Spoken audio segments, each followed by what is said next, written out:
राधे राधे प्यारे विद्यार्थियों, आप सभी का आपके अपने YouTube चैनल BL सर एवं सृष्टि क्लासेज के ऑनलाइन प्लेटफॉर्म पर हार्दिक स्वागत और अभिनंदन। सभी साथियों को मेरा प्रणाम और सबसे पहले बेस्ट ऑफ लक और आशीर्वाद कुछ भी मान सकते हो आप लोग। तो आप सबके सामने मैं एक छोटा सा वीडियो 5 या 7 मिनट का वीडियो लेके आ रहा हूँ, जिसके माध्यम से मैं आपको बताना चाहूँगा कि आपको अब क्या करना चाहिए, क्योंकि अब आप लोग अपने एग्ज़ाम के लिए बिल्कुल रेडी है। कितना क्या पढ़ना है, जिनकी लास्ट में एग्ज़ाम है वो बिल्कुल थोड़ा बहुत पढ़ते रहिए, बाकी जिनकी कल एग्ज़ाम है वो रिलैक्स रहिए।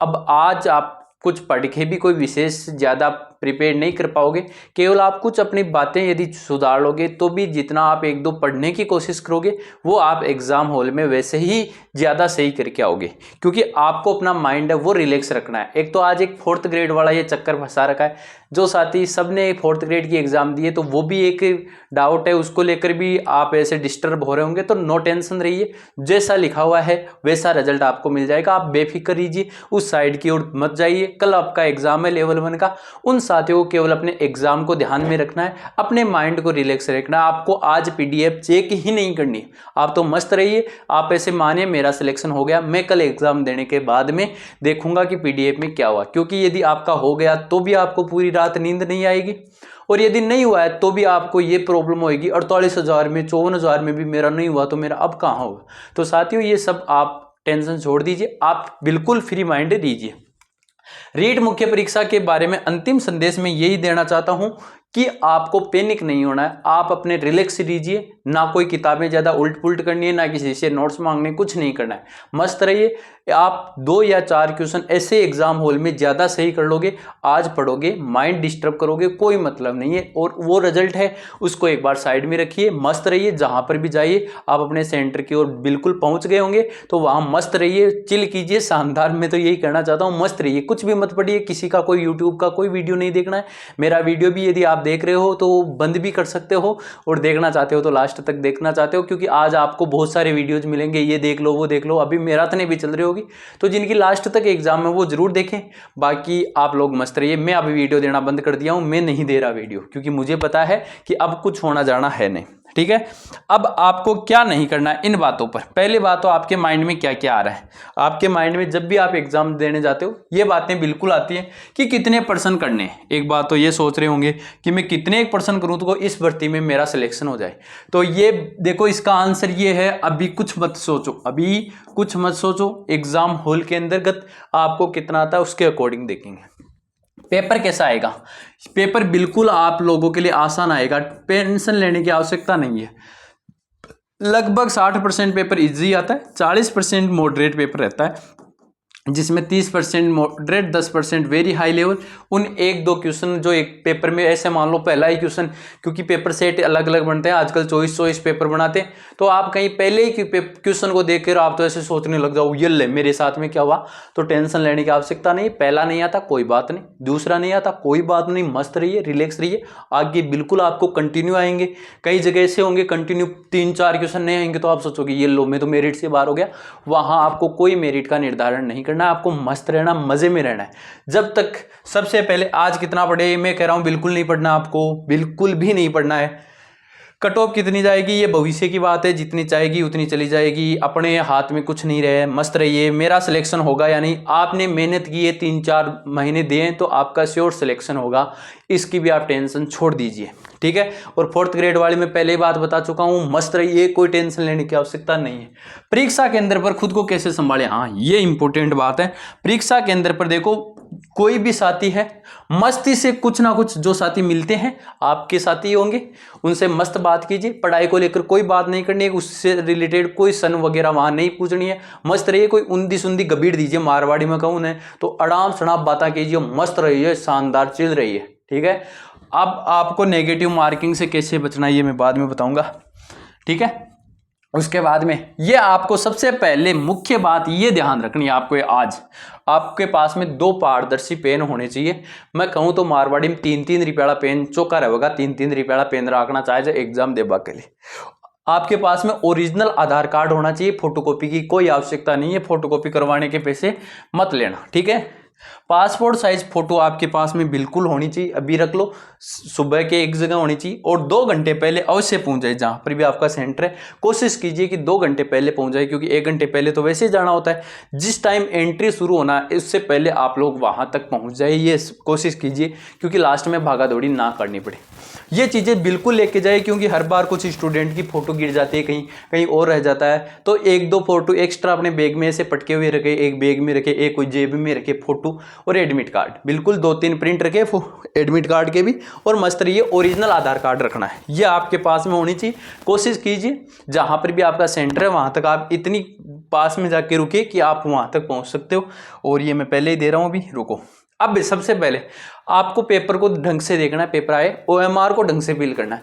पहले आपको अपने रोल नंबर ढंग से फिल करना है साथियों। सबसे पहले आपको अपने रोल नंबर मस्ती से बीजिए, एक एक, जैसे 2 लिखा, फिर मिलाइए आराम से, 2 लिख लिया मैंने, फिर आगे 5 है तो 5 लिखिए, 5 लिखिए, ऐसे आराम से मिलाइए।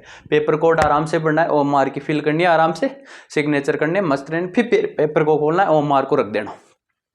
पेपर में एक बार 7-8 क्वेश्चनों को देखिए, कंटिन्यू 10-12 क्वेश्चनों को देखिए। जैसे जैसे आप साथ हो, लगभग मेरा मानना है 10 या 12 क्वेश्चन करने के बाद में जितने क्वेश्चन आपने कर लिए सही, उनकी OMR में फिल कर दीजिए। OMR में फिल करते समय ये ध्यान रखना, पेपर में मैंने जो क्वेश्चन की टिक लगाया वही मैं फिल कर रहा हूँ क्या, आराम से 1 सेकंड 2 सेकंड बिल्कुल ले लीजिए इस चीज़ में। क्योंकि बहुत सारे अपन क्या करते हैं, जैसे 12वां क्वेश्चन करना होता है, अपन फिल कई बार ऐसे जाते जाते यहाँ चले जाते हैं, ये गलती होती है अक्सर, इससे बचना है। 1-2 क्वेश्चन यहाँ बचना है, ठीक है। उसके बाद में एक राउंड में पहले वो क्वेश्चन करने जो आपको आसानी से आते हैं, बिल्कुल श्योर हो, उनको करते जाइए, ठीक है। पहले राउंड में कंप्लीट ऐसे कीजिए जैसे अपना 2.5 घंटे का पेपर होने वाला है, तो उस 2.5 घंटे में ऐसे कोशिश रहनी चाहिए कि 1 घंटे 30 मिनट में आप पूरे पेपर तक पहुंच जाओ, ठीक है। उसके बाद में दूसरा राउंड आप लीजिए, उसके अकॉर्डिंग आपको क्या देखना है, 1 घंटा बचा है आपके पास में, कोई मैथ का क्वेश्चन आता है तो उसको तो निकालते चलना है। बाकी आपको दूसरे में जो जो डाउट लग रहा है ना उसको, और जो आपने ऐसे मान लो ऐसा क्वेश्चन पढ़ रखा है, आपने कोई ऐसा क्वेश्चन पढ़ रखा है जिसका आपको हाथ पैर कुछ भी नहीं जानना, पहली बार क्वेश्चन आया है, ठीक है, तो आप उसमें क्या कर लेना, पहले ही ई भर देना भाई, ठीक है ना। क्योंकि लास्ट में अपना मन ललचाता है, क्योंकि लास्ट में ऐसे मान लो आपके पास 10 मिनट बच गई ना, तो 10 मिनट बैठे 5-4 क्वेश्चनों के और तुक्का लगा ही दोगे। तो जिसका हाथ पांव भी नहीं जानते ना, उसका तो ई भर देना पहले ही दूसरे राउंड के साथ में, कि मुझे ये क्वेश्चन का कुछ भी नहीं पता, तो उसका तो ई पहले ही भर देना, ठीक है, खेल खत्म। फिर जो पढ़ा हुआ है उसको है ना कंटिन्यू ऐसी कोशिश करना, 1-2-3 बार कंटिन्यू पढ़ना, उस चीज़ को कंटिन्यू पढ़ोगे तो आपको उससे रिलेटेड कुछ बातें माइंड में आएगी, जिससे ऑप्शन कट जाएंगे, ठीक है। 2 ऑप्शन कट जाए, 50-50 पे आ जाओ, तो जहां पर आपको रियलिटी ऐसे लगे कि हाँ ये मैंने कहीं ना कहीं पढ़ा है, उस पर आप रिस्क ले सकते हो, बाकी रिस्क लेने की आवश्यकता नहीं है। ऐसी 50% 10 क्वेश्चनों पे है ना, तो आप केवल 7 या 8 क्वेश्चन पे भी रिस्क लीजिए। 2-3 जिनको आपको ऐसे लगे ना यार ये तो मैं फालतू की रिस्क ले रहा हूँ, तो उन क्वेश्चनों में मत लीजिए रिस्क, टेंशन नहीं। एक सत्य असत्य वाले कोई क्वेश्चन आ रहा है स्टेटमेंट के टाइम में, तो वहां ऐसे मिलान कीजिए कि ये एक मुझे आता है क्लियरिटी मिलान वाला क्वेश्चन है, तो क्लियरिटी आता है, इसके हिसाब से कौन से ऑप्शन है, यदि उसके हिसाब से कोई नहीं बैठ रहा ना, तो उनको तो पहले ही हटा दीजिए। फिर आपको थोड़ा सा कोई और आता है तो उसकी मतलब हाथ पैर अंगुली कुछ भी पकड़ने की कोशिश कीजिए।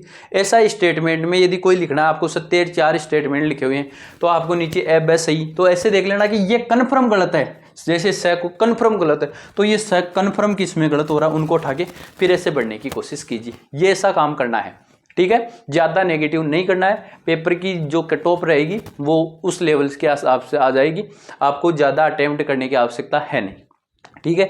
नेगेटिव मार्किंग से बिल्कुल बचना है। जिसका हाथ पे कुछ भी नहीं जानते, पैर हाथ का पता ही नहीं है, फिर भी भर रहे हो, उसको छोड़ देना, ठीक है। उसमें बिल्कुल ई ऑप्शन बिल्कुल भर के आना, ध्यान रखना, क्योंकि अपनी रीट जो परीक्षा हुई थी, रीट वाले में सिस्टम ये नहीं था, लेकिन यहाँ आपको कन्फर्म रूप से ई ऑप्शन भरना ही है, ई ऑप्शन भरना है, क्वेश्चन को छोड़ के नहीं आना है, ठीक है। ये मैंने बार बार बता दिया। नेगेटिव मार्किंग से बचना है, बस बचने का यही तरीका है कि खुद के ऊपर कंट्रोल रखना, पहले ही जिसका हाथ पे भी नहीं जानते ना, उसका ई पहले ही भर देना, लास्ट तक मत रखना, ठीक है। उसके बाद में परीक्षा के अंदर पर खुद को ऐसे ही संभालना है, दूसरे से, हाँ, एग्जाम में बैठने के बाद दूसरे से बातें नहीं करनी। आपका साथी कौन, उधर उधर वाले लोग बताते हैं, उनके बारे में आपको एग्जाम में जाने के बाद में 1 घंटे है रिलैक्स कीजिए, माइंड को ऐसे लगा के सो जाइए, आराम से मस्त रहिए। जब एग्जामिनर वो आएगा आपके सामने, आपका काम हो जाएगा, ठीक है। और ज़्यादा से ज़्यादा आपको क्या करना है, कितना पढ़े, ये सब अब पढ़ने की आवश्यकता है ही नहीं। ऐसे क्वेश्चन कीजिए और ऑप्शन गलत पढ़ने की कोशिश कदे ही ना करें कि आपको जैसे बढ़ना 14वें में था, बढ़ दिया आपने 13वें में, ऐसी बात बिल्कुल नहीं करनी है। क्योंकि एक सही क्वेश्चन है ना बहुत पीछे ले जाता है भाई, ठीक है ना। सही क्वेश्चन अपने को आ रहा था और वो यदि अपन ने गलत पढ़ दिया, वो बहुत बहुत नुकसान देता है। लास्ट में मेरिट में यदि अपन 1-1.5 नंबर से रहते हैं तो बहुत दुख देता है, ठीक है। तो इस प्रकार से अपने आप को बिल्कुल आसान रहिए, बाकी कोई ट्रिकें नहीं होती है। बाकी आपका पढ़ा हुआ आपको ज़रूर हेल्प करेगा, आपने मेहनत की, मेरे साथ मिलके भी किए, तो आपको बिल्कुल वही चीज़ें मिलने वाली है जो मैंने आपको पढ़ाया, वो आपको हूबहू पेपर में मिल जाएगा। मेरे पे विश्वास किया है तो पेपर पे बिल्कुल अपना विश्वास बनाए रखें, और विश्वास रखोगे तो पेपर बिल्कुल आपका बहुत अच्छा होगा। मुझे ये विश्वास है, उम्मीद है कि बहुत अच्छे से आप पेपर को हैंडल करोगे, अटेम्प्ट करने वाले हो, ठीक है। ज़्यादा टाइम में आपका वेस्ट खराब करूँगा नहीं, और इसी के साथ में मैं भगवान से, माँ सरस्वती से उम्मीद करता हूँ कि आप लोगों का सही से पेपर हो जाए, आप सही से अपने एग्ज़ाम सेंटर पर पहुँचे और लापरवाही किए बिना अपने अनमोल समय को व्यतीत किए हुए अपने घर पे वापस सुरक्षित पहुंचे। ज़्यादा आपको हेडेक लेनी नहीं है क्योंकि ट्रैफिक होने वाला है। तो जो लोग बाइक से जाना चाहता है, सावधानी से बाइक चलाइए भाई, आपका जीवन पहले अनमोल है, तो जीवन का विशेष रूप से ध्यान रखें, अच्छे से उसको मैनेज करें। और बाकी मेरी ओर से आप सभी को बेस्ट ऑफ लक। आप सभी का कोटि कोटि धन्यवाद, कोटि कोटि आपने मुझे सपोर्ट किया, उसके लिए भी आपका धन्यवाद। आपको बहुत पेपर अच्छा हो, इसके लिए मेरी ओर से बेस्ट ऑफ लक। अब आपको क्या करना है, अब आप जैसे एग्जाम सेंटर दे देते हो, रिलैक्स रहिए, वहाँ रास्ते में कोई पेपर वगैरह की टेंशन नहीं लेनी। पहले आप अपने घर पहुँचोगे सुरक्षित, घर पहुँचने के बाद में पेपर की आपको आंसर की देखनी है, वो मैं भी प्रोवाइड करवाऊंगा, जहाँ आपको ऑथेंटिक लगे वहाँ से भी ले सकते हो, ठीक है। धन्यवाद आप सभी का, मिलते हैं नेक्स्ट किसी वीडियो में, तब तक के लिए ऑल द बेस्ट, धन्यवाद, मस्त रहिए, आनंदित रहिए, ठीक है, धन्यवाद।